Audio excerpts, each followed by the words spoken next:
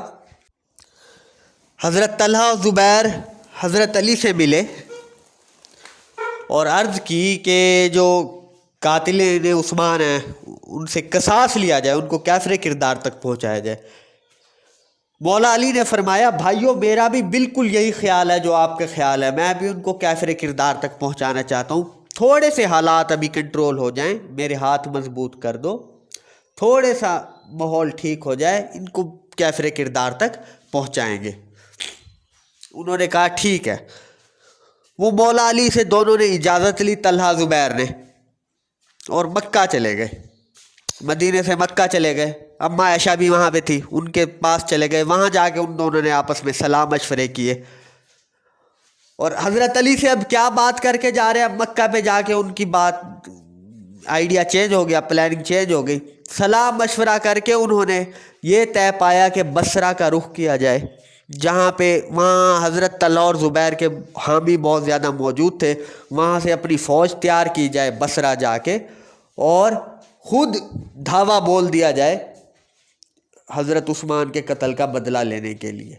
تو اب یہ دیکھیں کس طرح کا غیر آئینی، غیر شرعی طرز عمل، جس کو سب محدثین مفسرین نے لکھا ہے۔ ان کا رتبہ مرتبہ اپنی جگہ، وہ شخص بہت غلیظ ہے جو اس بات کو لے کے ان پہ طعن و تشنیع کرے اور اپنی زبان کو درازی کرے، لیکن جو ایک غلطی ہے، ایک غلطی انسان کی ساری زندگی کی اچھائیوں کو خراب نہیں کر سکتی، کسی سے بھی ہو جاتی ہے، وہ انسان ہے، فرشتہ تو نہیں ہے۔ تو وہاں پہ جا کے انہوں میں یہ طے پایا کہ اپنی ایک الگ سے تیار کی جائے فوج اور قاتلین عثمان کا بدلہ لیا جائے۔ جب ام المومنین عائشہ رضی اللہ تعالیٰ عنہ اور طلحہ زبیر نے بصرے کا رخ کیا اور وہاں پہ اپنی جا کے فوج اکٹھی کی، تو حضرت علی کو بھی حالات کا پتہ تھا۔ حضرت علی بھی اپنی فوج کے ساتھ، اپنے صحابہ کے ساتھ، اور جو قاتلین عثمان تھے حضرت علی کے ساتھ لشکر میں شامل ہوئے پڑے تھے ابھی، کیونکہ حالات خراب تھے۔ ان سے پیچھا چھڑانے کے لیے تو حضرت علی کہہ رہے تھے نا مجھے مضبوط کرو، میرا ساتھ دو، تاکہ ان کو کیفر کردار تک پہنچایا جائے، کچھ اس کا لاہ عمل کیا جائے، لیکن وہ خود ہی جب کھڑے ہو رہے ہیں تو وہ بھی حضرت علی کے لشکر میں شامل ہو کے حضرت علی کے ساتھ بصرہ پہنچ گئے۔ تو دونوں اب لشکر آمنے سامنے ہیں، ام المومنین حضرت عائشہ اور ادھر سے امیر المومنین مولا علی علیہ السلام، دونوں کے لشکر آمنے سامنے ہیں۔ بہت کوشش کی گئی حضرت علی نے کہ کسی طرح بات جنگ تک نہ جائے، معاملہ یہی سے رک جائے، آپس میں مسلمانوں کا خون نہ بہے، کیونکہ مسلمان ہیں دونوں طرف سے۔ بہت کوشش کی گئی حضرت علی کی طرف سے، دونوں طرف سے لوگوں نے، جو مصالحت پسند آدمی تھے، نیک لوگ تھے، لیکن دونوں کی فوجوں میں اب اس طرح کے لوگ تھے جو فتنہ فساد چاہتے تھے۔ وہ نہیں چاہتے تھے کہ اب جنگ نہ ہو، وہ جنگ چاہتے تھے، وہ چاہتے تھے کہ معاملہ بگڑے اور حالات مزید خراب ہو۔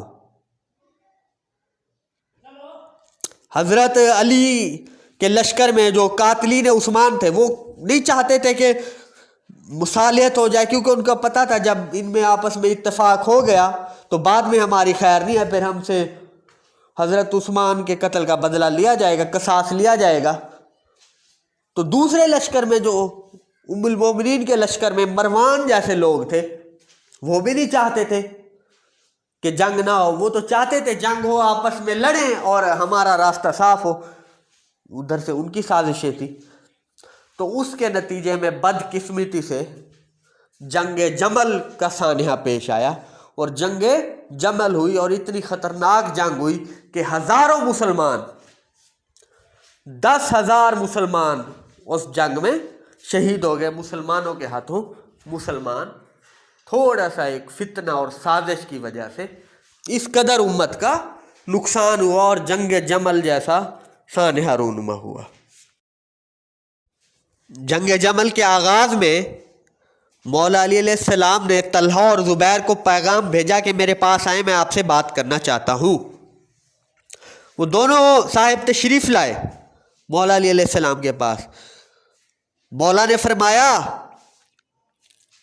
ان کو حضور اقدس صلی اللہ علیہ وسلم نبی علیہ السلام کے ارشادات یاد دلائے، کیونکہ نبی علیہ السلام نے اس کے بارے میں پہلے سے فرما دیا تھا، آپ کی واضح حدیثیں موجود تھیں۔ ان کو ارشاد دلائے کہ جب تم علی کے مقابلے میں آؤ گے تو کیا وہ وقت ہوگا، اس طرح کی احادیث ان کو سنائی۔ ان کا تو دل دہل گیا، طلحہ زبیر کا دل دہل گیا۔ نبی علیہ السلام کے ارشادات جس کے سامنے آ جائیں، اس قدر عشرہ مبشرہ صحابہ وہ کہاں حضرت علی کے مقابلے میں رکتے تھے، انہوں نے بھی احادیثیں سنی ہوئی تھی، وہ تو پیچھے ہٹ گئے جنگ سے۔ حضرت زبیر واپس جا رہے تھے جنگ چھوڑ کے، ابن جرموز نامی شخص نے جب دیکھا، انہوں نے ان کا پیچھا کیا، حضرت زبیر پہ تیر برسائے، حضرت زبیر کا سر قلم کر دیا، حضرت زبیر کو شہید کر دیا۔ طلحہ بھی پیچھے چلے گئے، جنگ سے بالکل پیچھے ہٹ گئے، پچھلی صفوں میں واپس ہو گئے۔ تو مروان نے جب دیکھا کہ اب حالات تو یہ طلحہ اور زبیر جیسے ہی عظیم شخص جب جنگ سے جا رہے ہیں تو باقی لوگ کہاں کھڑیں گے ہمارے ساتھ۔ مروان نے موقع دیکھ کے حضرت طلحہ کو شہید کر دیا۔ دیکھیں مروان کے کام کس قدر، مروان نے حضرت طلحہ کو شہید کر دیا۔ ابن جرموز نے حضرت زبیر رضی اللہ عنہ کا سر کاٹ دیا، شہید کر دیا۔ سر کاٹ کے حضرت علی کے پاس لے کر آنا چاہا، وہ خوش ہو رہا تھا حضرت علی مجھے اس پہ بڑی نوازش کریں گے کہ یہ زبیر حضرت علی کے مقابلے میں تھے نا، تو وہ کہہ رہا تھا میں سر کاٹ کے لاؤں گا، مجھے کسی انعام سے نوازیں گے۔ جب پتہ چلا مولا علی کو، فرمایا کون ہے؟ ابن جرموز، کیا کرنے آیا؟ زبیر کا سر لے کے۔ حضرت علی غصے میں کہ لعنتی شخص، تجھے جہنم کی بشارت ہے، جہنمی ہے تو، میں نے رسول اللہ سے سنا تھا کہ وہ جہنمی ہے، دفع ہو جا، اس کو دفع کر دے۔ وہ بعد میں غصہ ہو گیا اور خوارجی بن گیا، حضرت مولا علی کے خلاف ہی کھڑا ہو گیا۔ پھر تو ان اصحاب کو تو جب ارشادات یاد دلائے تو یہ تو پیچھے ہٹ گئے تھے جنگ سے۔ اب سازشی مروان جیسے لوگ ہی سازشی رہ گئے تھے جنہوں نے جنگ کو مزید بھڑکایا اور جنگ برپا کی اور امت کا نقصان کیا۔ دیکھیں کس قدر مشکل دور ہے حضرت علی کی خلافت کا، کہ 5 سال کا وہ مشکل دور ہے اور ایک پل بھی چین سے بیٹھنے نہیں دیا گیا، ہر طرف سے فتنے اٹھتے رہے، اندر کی لڑائیوں نے ہی آپ کو، وہ جو عیسائی پادری نے بتایا تھا اگلی الہامی کتابوں میں حضرت علی کے بارے میں، لوہے کا محل ہوگا، تو حضرت عمر نے اسے کہا تھا بدبودار کیا کہہ رہا ہے، اس نے کہا تھا خلیفہ بڑا نیک صالح ہوگا لیکن آپس کی تلواریں میان سے باہر نکل آئے گی اور آپس کی جنگیں جاری رہیں گی۔ تو یہ وہی بات تھی جو اگلی الہامی کتابوں میں بھی مولا علی کے بارے میں لکھی ہوئی تھی۔ اب جو دوسرا فریق تھا امیر شام معاویہ رضی اللہ عنہ کا، حضرت علی نے اس کی طرف اپنے صحابی کو بھیجا کہ جائیں اور ان سے کہہ دیں کہ بیعت کر لیں، خلیفہ کی بیعت کر لیں، امت میں تفرقہ مت ڈالیں، گروہ مت بنائیں، الگ تقسیم مت کریں امت کو، بیعت میں آ جائیں۔ تو انہوں نے حضرت عثمان کا قمیض منگوا لیا تھا مدینے سے، اور حضرت عثمان کی جو اہلیہ تھی نائلہ، ان کی کٹی ہوئی انگلیاں منگوا لی تھی، شہادت عثمان کے وقت ان کی انگلیاں کٹ گئی تھی، انہوں نے آگے کیا تھا نا، تو وہ منگوا کے شام میں دمشق میں لٹکا دی تھی سب کے سامنے کہ ہر کوئی ان کو دیکھے اور لوگوں کے اندر اشتعال پیدا ہو کہ انہوں نے حضرت عثمان کے قتل کا بدلہ لینا ہے۔ یہ کس قدر ایک بات ہے، دیکھ لیں، مزید اشتعال دلایا جا رہا ہے خلافت راشدہ کے دور میں کہ سب لوگ خود اٹھ کھڑے ہوں، ان کے اندر ایک اشتعال پیدا ہو جائے اور وہ قصاص عثمان کے لیے اٹھ کھڑے ہوں خلیفہ کے خلاف۔ تو یہ دیکھیں انہوں نے لٹکا دیا سریعام۔ تو حضرت معاویہ رضی اللہ عنہ کے بعد مولا علی نے بھیجا صحابی کو کہ جائیں اور ان سے کہیں کہ بیعت کریں، لیکن انہوں نے ان کو ایسے ٹال کے رکھا، کچھ نہ صحیح طرح سے اس کو جواب دے رہے، نہ صحیح طرح ہاں کر رہے، نہ کر رہے، ایسے ٹائم گزارتے گئے۔ تو بعد میں انہوں نے ہاں یا نہ ان سے کہیں بتائیں، تو انہوں نے کہا جو عثمان کے قاتل ہیں ان کو ہمارے حوالے کر دیا جائے، ہم ان کو خود قتل کریں گے۔ اب یہ دیکھیں یہ خلافت کے نظام میں کس طرح کی بات ہے، آئینی قانونی بات ہے، کس طرح کی بات ہے کہ کس کو ان کے حوالے کر دیا جائے۔ کوئی بیٹھ کے بات ہو آپس میں، اس طرح کی فتنے پھیلے ہوئے ہیں، لڑائیاں چل رہی ہیں، شورش برپا ہے، اور ان کو کس طرح مزید حالات کو کدھر لے کے جانا چاہ رہے ہیں۔ تو انہوں نے کہا نہیں، پھر ہم سے جنگ کے لیے تیار ہو جائے۔ تو پھر اس تناظر میں جنگ صفین کا دل خراش واقعہ پیش آیا، مولا علی علیہ السلام اور معاویہ رضی اللہ عنہ کے درمیان صفین کے مقام پر ایک بڑی ہولناک قسم کی جنگ ہوئی، جس کو جنگ صفین کہتے ہیں۔ جنگ صفین کے باقاعدہ آغاز سے پہلے ذی الحجہ کے آغاز میں مولا علی نے معاویہ کے پاس اتمام حجت کے لیے ایک وفد بھیجا، کیونکہ مولا علی چاہتے تھے کہ آپس میں مسلمانوں کی خون ریزی نہ ہو اور کسی طرح معاملہ سیٹل ہو جائے، لیکن بار بار آپ کو اس قدر مجبور کر دیا گیا کہ حالات اس طرف لے جائے گئے۔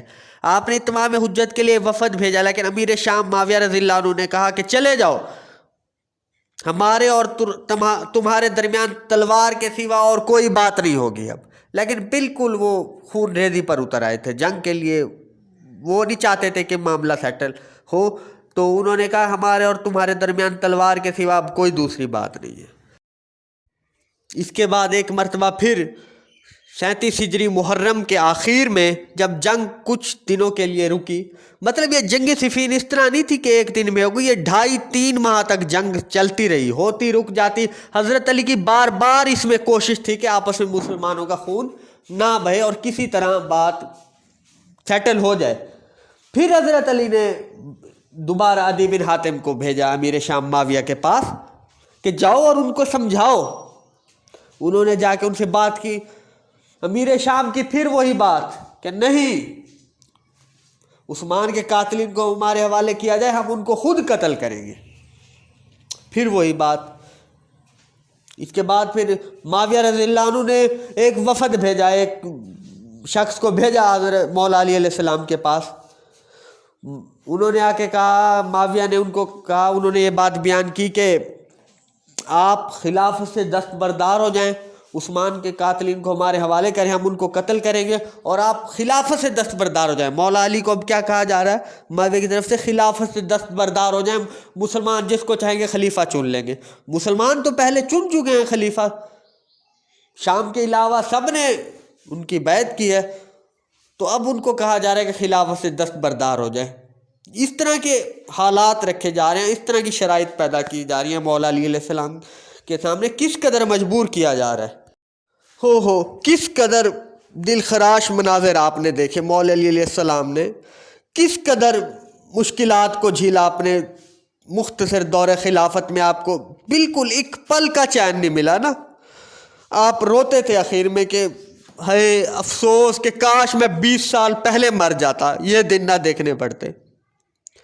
کیوں؟ ایک 8 سال کا بچہ جس نے زیرو سے اسلام کو بالکل شروع سے دیکھا ہو، اوپر جاتے جاتے ایک پیک لیول تک، ایکسٹریم لیول تک جاتے دیکھا ہو، اور کافروں، عیسائیوں، مشرکوں، یہودیوں، ہر کسی کے خلاف جنگ میں صف اول پہ لڑا ہو، مسلمانوں کا کمانڈر اینڈ چیف رہا ہو، اور آخر میں اس کو اس قدر بڑھاپے میں آگے یہ دن دیکھنے پڑ رہے ہیں کہ آپس میں مسلمانوں اس کے خلاف اٹھ کھڑے ہوں، اور اتنا جنگ چلتی رہے، 2 2.5 3 مہینے، اور اتنی جنگوں کا سامنا ہو آپس میں ہی۔ تو اس قدر روتے تھے کہ کاش میں 20 سال پہلے ہی مر جاتا، یہ دن نہ دیکھنے پڑتے، اور بد دعائیں کی پھر آپ نے مخالفین کے لیے، قنوت نازلہ پڑھی ان پہ، نام لے کے ان کو۔ افسوس کہ آپ کو ایک پل نہیں بیٹھنے دیا گیا، بالکل چین نہیں لگنے دی آپ کے خلافت میں۔ اندر سے ہی فتنوں نے اتنا سر اٹھایا کہ اس قدر افسوسناک واقعات پیش ہوئے۔ بالآخر ساری کوششوں کے باوجود جب مولا علی علیہ السلام نے وفد کو بھیجتے رہے، کوئی بات نہ ہوئی، اور بات جنگ تک جا کے ہی رہی۔ ذی الحجہ گزر گیا، محرم گزر گیا، جنگ ہوتی رک جاتی، اور سفر کے شروع میں، اب پھر 3 مہینے میں سفر کے شروع میں فیصلہ کن جنگ ہوئی۔ صفین کی فیصلہ کن مارکا پیش آیا جنگ کا۔ جنگ کے شروع میں مولا علی علیہ السلام نے اپنی فوج میں اعلان کر دیا کہ کسی بھاگنے والے کو قتل نہ کیا جائے، جو جنگ سے بھاگ رہا ہو، کسی کا مال نہ لوٹا جائے، کسی کو برہنہ نہ کیا جائے، کسی کے گھر میں نہ گھسا جائے، عورتوں پہ دست اندازی نہ کی جائے۔ اگر عورتیں تمہیں گالیاں دے، برا بھلا کہے تو تم نے اپنی زبان کو بند رکھنا ہے، ان کو کچھ نہیں کہنا، اور کسی کی لاش کا مسئلہ نہیں کرنا، کسی کے عضو نہیں کاٹنے۔ بڑی ہدایات دی، پتہ تھا، جانتے تھے کہ وہ بھی مسلمان ہیں۔ تو آخر محرم میں بڑی فیصلہ کن جنگ ہوئی۔ محرم میں 37 ہجری سفر میں ذی الحجہ گزر گیا، محرم گزر گیا، سفر کے شروع میں 37 ہجری میں بڑا فیصلہ کن مارکہ پیش آیا، صفین کا۔ اس مارکے میں، اس جنگ میں ایک ایسا واقعہ کھل کے پیش آیا جس نے حق کو باطل کو واضح کر کے رکھ دیا، اور پوری امت کا قیامت تک کے لیے مسئلہ حل ہو گیا۔ ایک ایسا واقعہ اس جنگ میں پیش آیا۔ رسول اللہ صلی اللہ علیہ وسلم کی حدیث ہر صحابی نے سن رکھی تھی، حدیث متواتر ہے، صحیح ترین احادیث میں سے حدیث ہے، حدیث کی ہر کتاب میں حدیث ہے، بخاری سے لے کے ابو داؤد، ترمذی، نسائی، ہر کتاب میں تقریباً، مستدرک حاکم، ہر کتاب میں یہ حدیث ہے۔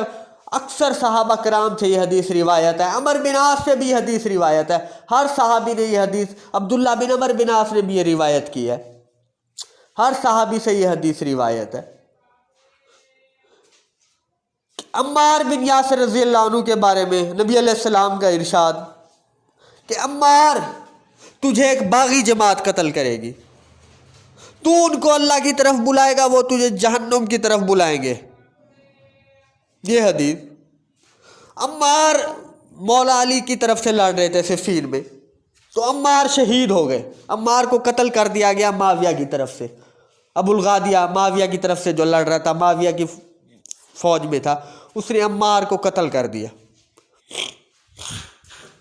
عمار جب شہید ہوئے، سب کے سامنے بات کھل کر سامنے آ گئی، معاویہ کی فوج سے کافی لوگ پیچھے ہٹ گئے، سب میں بات پھیل گئی کہ ہم تو باغی ہیں۔ سب کو نبی علیہ السلام کی حدیث یاد تھی، ہر صحابی نے روایت کی ہوئی تھی، پتہ چل گیا کہ مولا علی حق پر ہیں، اور یہ امیر شام والا لشکر اور جو ان کے ساتھ ہے یہ باغی ہیں، کیونکہ حدیث سب کو کھل کے سامنے آ گئی۔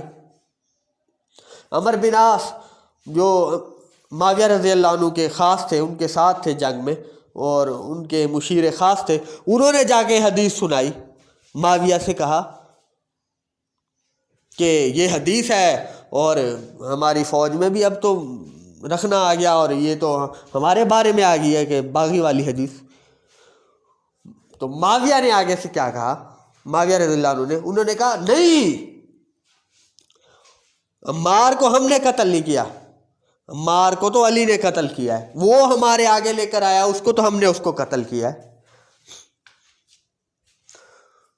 تو پھر آگے سے کہا کہنے والے نے، ملا علی قاری نے بھی لکھا ہے، سب نے لکھا ہے کہ پھر اس طرح تو حمزہ کو، امیر حمزہ کو نبی علیہ السلام نے قتل کیا، وہی لے کر گئے ان کو بدر میں کافروں کے سامنے، مشرکوں کے سامنے، تو مشرکوں نے تو نہیں قتل کیا۔